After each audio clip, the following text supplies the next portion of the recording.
जी नाजरीन, खबर शामिल करते हैं हमारे जियो पाकिस्तान के डिवीजन बहावलपुर के deputy bureau chief Rana Binyamin की रिपोर्ट के मुताबिक रहीम यार खान से बस्ती मलूक के बासर अफराद ने मुबैना कदीमी कब्रिस्तान की ज़मीन पर कब्जा कर लिया।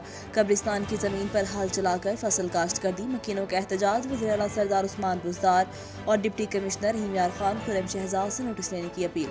तफसीलात के मुताबिक गुज़िश्ता रोज़ बस्ती मलूक चक 59 MP के रिहायशी मकीनों में वज़ीर अहमद गुलाम मुर्तज़ा, रईस बंगल, शबीर अहमद, अब्दुल खालिक, वाजिद अली, मोहम्मद उस्मान नज़ीर, अहमद रसूल बख्श और दीगर एहतजाज करते हुए कहा कि बासर कब्जा ग्रुप फयाज अहमद, अब्दुल लतीफ़, नबी बख्श, अल्लाह देता वगैरह ने कब्रिस्तान की इरादी 14 केनाल 7 मरले ज़मीन पर गैर कानूनी तौर पर कब्जा किया हुआ है।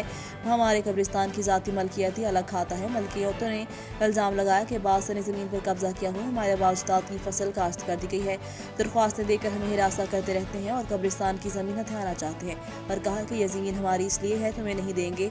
हम गरीब लोग हैं, हम अपनी कब्रिस्तान की ज़मीन के हसूल के लिए दर बदर की ठोकर खा रहे हैं। हमारी कोई नहीं सुन रहा है, इसलिए हमारी अपील है कमिश्नर रहीम यार खान, खुर्रम शहजाद और DPO रहीम यार खान से कि बासर अफराद के खिलाफ कार्रवाई की जाए और हमारी कब्रिस्तान की ज़मीन वागुजार करवाई जाए ताकि हमारे अजदाद की आखिरी आराम गाह भी हमें मिल सके। अस्सलाम वालेकुम। मेरा वज़ीर अहमद है, मेरी कौम चाचड़ है, मेरी वल्दियत कादर बख्श है। मैं मौदा खैर पौधा रिहायशी हाँ। उत्थे नाल सारे कब्रिस्तान का रकबा है कोई 14 कनाल ते 7 मरले। उत्थे चंद बंदे जेड़े वो शर पसंद हैं, कब्जा की खड़े। कब्जा कराने वाले कौन हैं?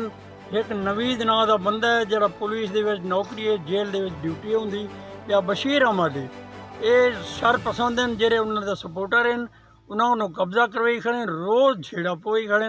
तो साढ़े को सारे कूड़े परचे असा पेशा भोग भोग जलील थे खड़ूँ, सागू तंग की खड़े।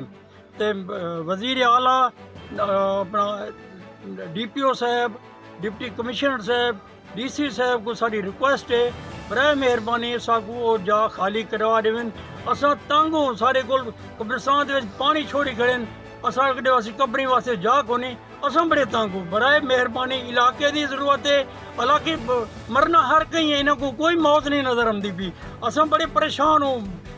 वज़ीर आला ने खास रिक्वेस्ट है साड़ी कि साकू रकबा जरा शर पसंद है साकू आज़ाद करा दे। ये लोग चट्टी खोर हैं, पैसे कहते सपोर्टर करें। खासकर नवीद है जरा वो तमाम गलत आदमी है, वो झूठे पर्चे करवे खड़े, झगड़े दे विच सवेरे झगड़ा करे खड़े, ड्यूटी ते भी बरहाल थिया खड़े। उनके जेड़े सपोर्टर जेलर साहब वो बुखारी साहब उन्होंने सपोर्ट करते उन्होंने को आज़ाद कराते रहे। जेड़े दे विच नामजद बंदा पर्चा है डे घेन करके वो बासर साहब नाल अपनों को आज़ाद कराते हैं। असाको दलील की दिखन बड़े मेहरबानी दोबारा मैं DC साहब को रिक्वेस्ट करें, AC साहब को रिक्वेस्ट करें, DPO साहब को रिक्वेस्ट करना कि मेहरबानी करा दे साको रकबा खाली कराते दो।